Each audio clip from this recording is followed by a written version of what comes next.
Hello VC, my name is Mike and this is my first video. I've been watching VC videos for about 2 or 3 years.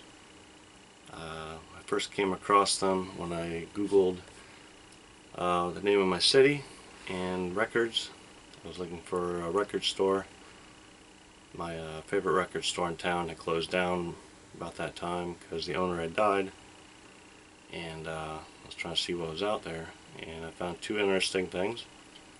A new record store that just opened maybe a year before I hadn't even known about, and a guy named Wes. You know him as Super Wes here on BC. He lives in the same town, and I've been watching his videos for, like I said, about 2 years. And I've enjoyed watching his videos about his thrift store finds, and his video about cleaning vinyl. I have a vinyl cleaning machine, record cleaning machine, just a cheap nitty-gritty model. But I picked up some tips through Wes and some of the other videos I've seen online. I've been watching Derek Higgins' videos. I like his taste in music. We share a lot of the similar taste in music. So let me tell you a little about myself. I've been collecting records since I was a teenager. I think my first records were probably like Yes and Asia, because they came out then, and kind of got me into the whole progressive rock thing. I collected everything by Yes, all their solo members, guys from Asia, got me into King Crimson, Emerson, Lake and Palmer, things like that. And then I started to get more into like the European hard rock stuff, things like Deep Purple, Thin Lizzy, Gary Moore, Michael Schenker Group, the Scorpions. And there was a flea market, locally, a city nearby, that had a store that had all kinds of European imports, great stuff like all the 12-inch singles, picture discs, things like that. And so I built a pretty massive collection of progressive rock type stuff, and the hard rock stuff, Led Zeppelin, Boots, and things like that, a lot of bootlegs. But then when I finished high school and kind of got into college, I started collecting things like Peter Gabriel, and I sort of got tired of the heavy progressive rock stuff, and that was my first purge, where I'd gone to record shows for years to collect things, and I went to one year, and for some reason I just decided I was going to get rid of all my progressive rock stuff, all my Gary Moore stuff, Marillion, all that kind of stuff. I just felt like I'd outgrown it, like I wanted to move on to something more, I don't know, adult or sophisticated or whatever. And so I remember bringing a couple boxes of stuff, and went to one of the dealers there. He dealt this kind of stuff like Marillion and a lot of like the European imports, and traded it to him for nothing, basically, just a few CDs. And I'd go to the same show years later, and I'd see the same guy, and he'd look at me and say, "Gary Moore," and I'd be like, "I don't have any more, it's gone. That was it, sorry." But that was the big purge, where I got rid of a lot of stuff, and kind of kept the Peter Gabriel, got into the world music thing, the library at the local community college. They had a lot of African music and Asian music on CD, so I started listening to that, and went to a local store in town that a friend had turned me on to, an old lady named Irene. The name of the shop was Ye Olde Music Shop, but he always called it Irene's. And so this lady was probably in her 70s, a chain smoker, just whole store stunk of cigarettes, but she had really interesting taste in music, what she kept in the store. And I found an album, it was a 3 LP set called Trilogy on the Celluloid label, and it turned me on to some kind of avant-garde New York musicians. This is around the 80s, like Bill Laswell, John Zorn. So I started collecting this Celluloid label, anything associated with Bill Laswell. Started to get into John Zorn's work, started to get into kind of the experimental jazz stuff. Picked up some Robert Fripp and Brian Eno. Started to really get into those guys, their solo work. King Crimson, of course. And so that's kind of my rebuilt vinyl collection in my, late teens, early 20s. And about that time, a friend of mine had come into a turntable through someone he knew, and he didn't have any records, and he knew I had records, and I was into it. I'd always had just like a cheap all-in-one, deal that kids got back then in the 80s. Had a cassette deck and a turntable on top. But he gave me this Techniques direct drive, is a SL-D2, I think. Really nice turntable, in good shape. The guy taking good care of it, and it worked great, and it really kind of renewed my love in vinyl. But that was about the time that I went away to college, so I packed it up and took it with me. And in college, just back in the 90s, getting into the whole CD era, I collected a lot more CDs than anything else. Just started to go crazy, bought tons of CDs. There was a great store in town that had nothing but CDs, basically. I would just spend hours in there going through just tables full of CDs and finding some interesting stuff. So I built a pretty huge CD collection, and not really much on the vinyl.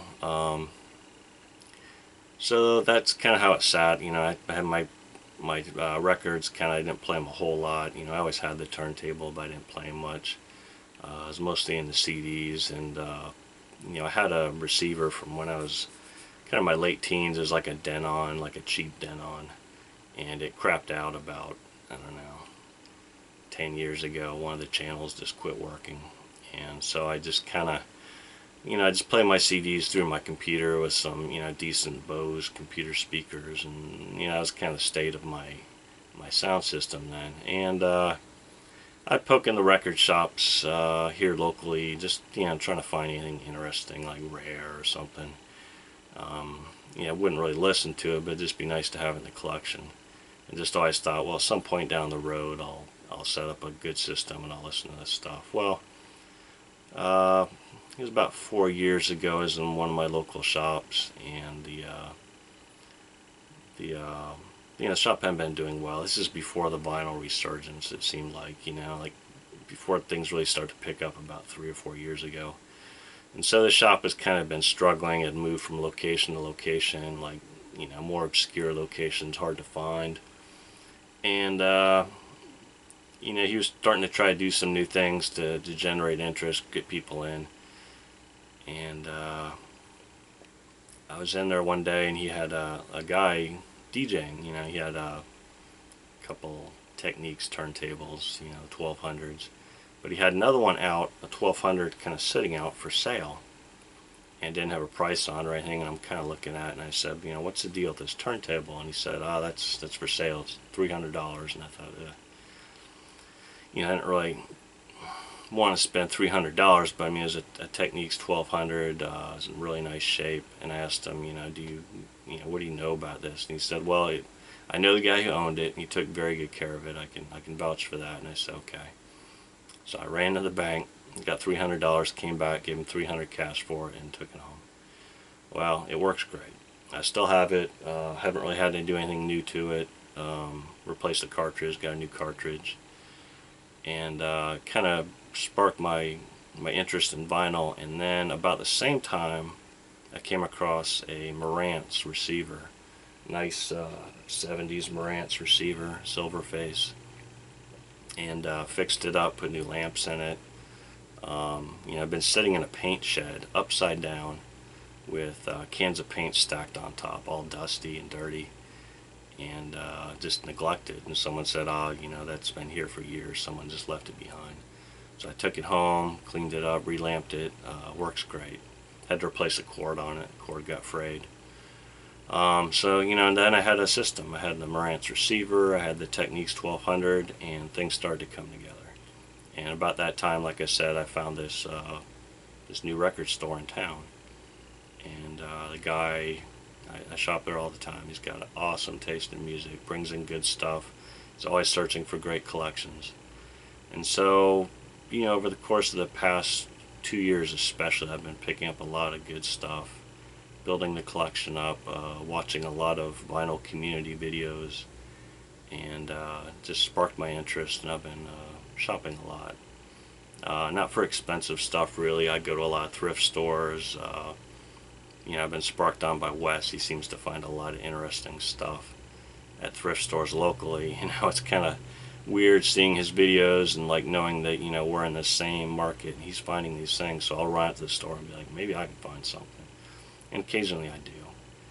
So I've been watching these VC videos for about 2 or 3 years and decided probably a year ago, like I should make some.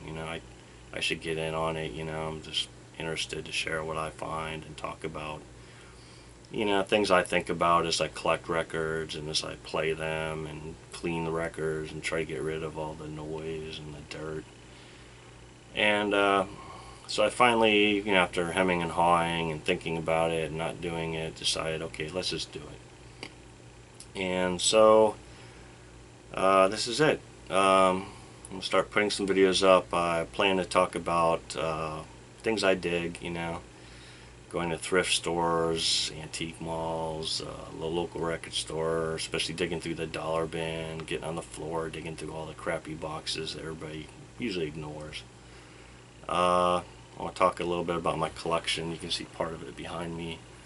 Some of the different artists I collect, some of the different genres and labels and things like that. And I also like to talk about, like some of the issues about collecting records, digging, the art of the dig. How I dig for stuff, what I look for, tricks I've found, like to find good stuff. My thoughts on expanding my taste in music. I've always had kind of a limited selection of what I'll buy, and lately I've just kind of opened it up. I've been for years I'd buy just, jazz. It's like, well, maybe Blue Note or Impulse. I wasn't really interested in much jazz outside of that, or like Herbie Hancock or Miles Davis on Columbia or whatever. But I've been buying a lot of 50s jazz lately, and I'll talk about that.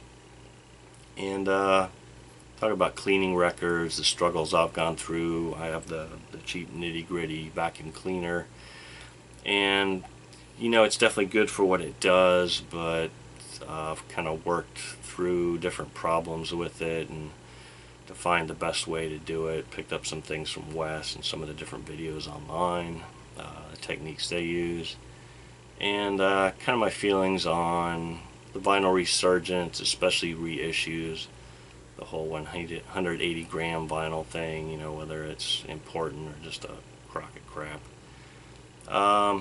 And sort of my feelings as opposed to like buying a reissue or actually buying kind of a beat up original press, what I prefer. And how I look at the young people growing up now, how they approach buying vinyl. It's definitely different than the way I do. So I look forward to sharing my ideas, sharing my feelings about vinyl, my collection, some of my recent finds, and I hope you enjoy it as much as I do. Okay, I look forward to showing you some more videos coming up soon.